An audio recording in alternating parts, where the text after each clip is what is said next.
All right, guys. In this video, I'm going to show you the ultimate lead follow-up automation for Go High Level, or if you're a gym owner and you use Zen Planner, we call the white label of Go High Level Engage. So it starts by making sure you have the right triggers in your automation. So this is for our San Marino location, and these are all of the different Facebook ads that we run. And these are set up in a different section, which I can show you later on in the video. But make sure you have all the triggers in there and that all of your forms are linked in. To do that, you would just click on them and make sure that you have the right form. And you have all of the different forms linked in. Then the very first thing that we do with our automations is we split people. So if somebody comes from the website, we use a different form for our website. We use tally forms because it gives us some functionality to split people based on which location they're from. So I have a Zapier integration set up that sends people here at the end of their form fill out. And we have this tag that includes website. So if somebody came from the website, they will have this website tag and it splits them and sends them down a different automation. Now, if they didn't come from the website, that means they're either from Facebook or a word of mouth lead. And this then has this wonderful condition here.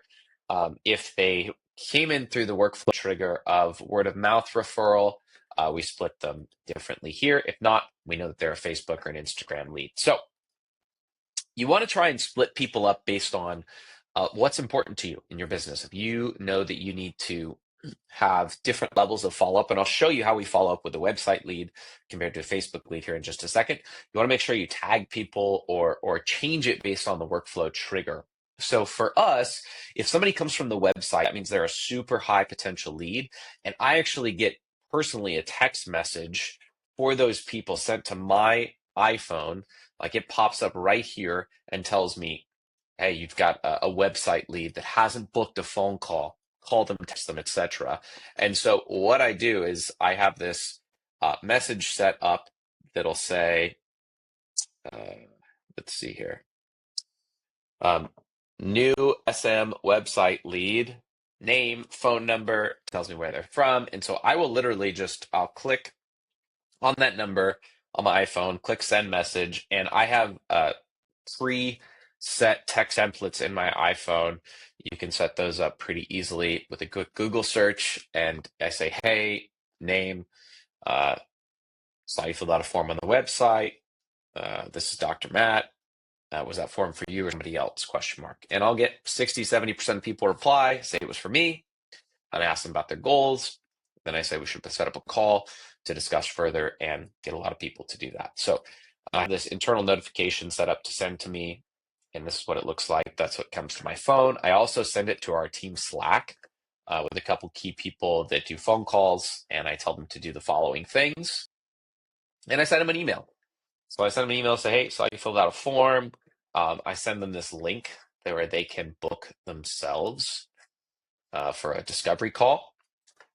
And I also then wait 2 hours. If after 2 hours they haven't already been moved out of this automation, so when somebody books a call or if somebody on the team moves them to a different stage, they automatically get removed from this automation and put in a different automation. So that's why this wait step is here, because if they don't get moved or don't book a call, then they move over here and they get sent this text message. So now it becomes a more automated process from here. Pretty similar with word of mouth people. It does notify me, send a Slack message to the team, I send them a word of mouth email, say, hey, you were referred to Village, San Marino. We put in the word of mouth form who referred them. So this email seems quite personalized because it links in who referred the person and sends them a link to book a call if that's easier for them. But this is really the meat and potatoes here. We're going to get into this Facebook follow-up, which is where we've been able to really eliminate the amount of staff time necessary to get leads interested and really make it an automated process. So the first thing we do, we wait 2 minutes. And that wait step is just basically to give them enough time if they're going to book a call. So at the end of a Facebook ad, we have a success page that says one more step, book a phone call, and we'll get, anywhere from 10 to 15% of people just book their call straight from that Facebook page, and then they get removed from this automation because they booked a call. So it waits 2 minutes, and then it creates an opportunity, and then it sends them a voicemail. So I pre-recorded this ringless voicemail, and I'll play it for you here.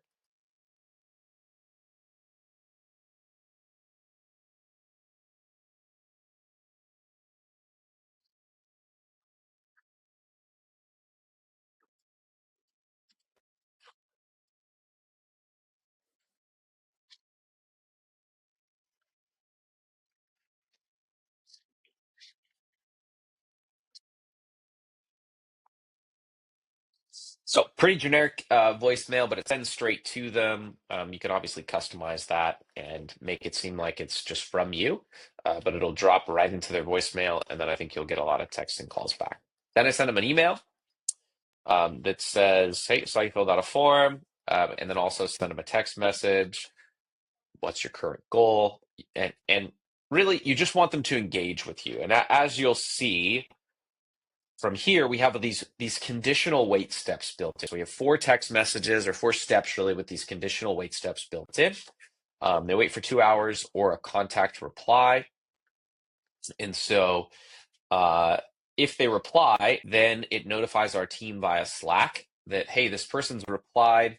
Go claim them as a lead, follow up with them, etc. And reply back to them and get engaged. Because we really wanted to automate this process and make it so that we're not spending a ton of time following up with Facebook leads. We get something like 400 Facebook leads every single month in our business, and we don't have a dedicated salesperson on the team. We've really tried to automate it so that people are just booking phone calls or replying to text messages, and then we engage with them via text. So we've got this here. And then we send SMS2, which is, hey, did my last message come through? They didn't reply. We want to know, hey, did you get that? And we get a lot of people who reply to this. They say, yes, it did, or I'm not interested, or yes, it did, I am interested. And then it does the same exact thing. It notifies the team, sends a message on Slack, waits for 22 hours. At the end of 22 hours, if they have replied, sends another one. And this one says, would love to send you some free resources. Are you looking to build strength, lose weight, or something else? And then if they reply, somebody on the team jumps in and boom, sends them resources on that, and then hopefully engages with them and gets them to book a call. And we wait 2 days at this stage. You can see we have 8 people right now waiting. And then it does the same thing. It sends the 4th, which is, are you still interested? This is the final one right now. And obviously you could build this much longer with a lot more email follow-up. This is the pretty bare bones, and it's been highly effective at getting people to engage. And then it also sends an email that says, hi, this is a fantastic subject line if you're wondering. I get a lot of action on this. And sometimes the shorter the emails, the better, because they feel like a human wrote them. Are you still interested in our program here at Village Fitness San Marino? They call this the 9-word email. Let's see, 1, 2, 3, 4, 5, 6, 7, 8, 9, 10, 11, 12, 12 words. Yikes. It's supposed to be a 9-word email. It's like, are you still interested in getting stronger? Question mark. Now, we are running different people through this. There might be some people from the website. These might be people that are interested in physical therapy or nutrition. So I didn't want to write just getting stronger. Later on, we may customize this to say a specific thing depending on where they came from. But right now, it's pretty short. I think we'll get great responses from that. And then it ends. It creates or updates an opportunity here, disqualifies them if they don't reply, and moves them down the pipeline. They just get on our email list. So that is my new lead workflow. And next, I'm going to show you how to make sure your Facebook forms are linked. Okay, so from my dashboard, I'm going to go to settings and then scroll down to integrations here. I'm going to go to Facebook form fields mapping, and then I'm going to make sure that my form is on. So my form is on, but let's say it was this one. This is like the Facebook form that I'm running people through. I would turn it on. You can go edit fields, and you can make sure that the form fields match up with your CRM fields. Now, I'm a big fan of using as few fields as possible. I like to give people's phone numbers. I know that you're going to get less people filling out the form if they have to put their phone number, but then you can text them. Get another phone number, you can't text people. And I think that text marketing is incredibly effective these days. So, uh, especially because it's automated and people reply. These are how we map those CRM fields um, on Go High Level / Engage.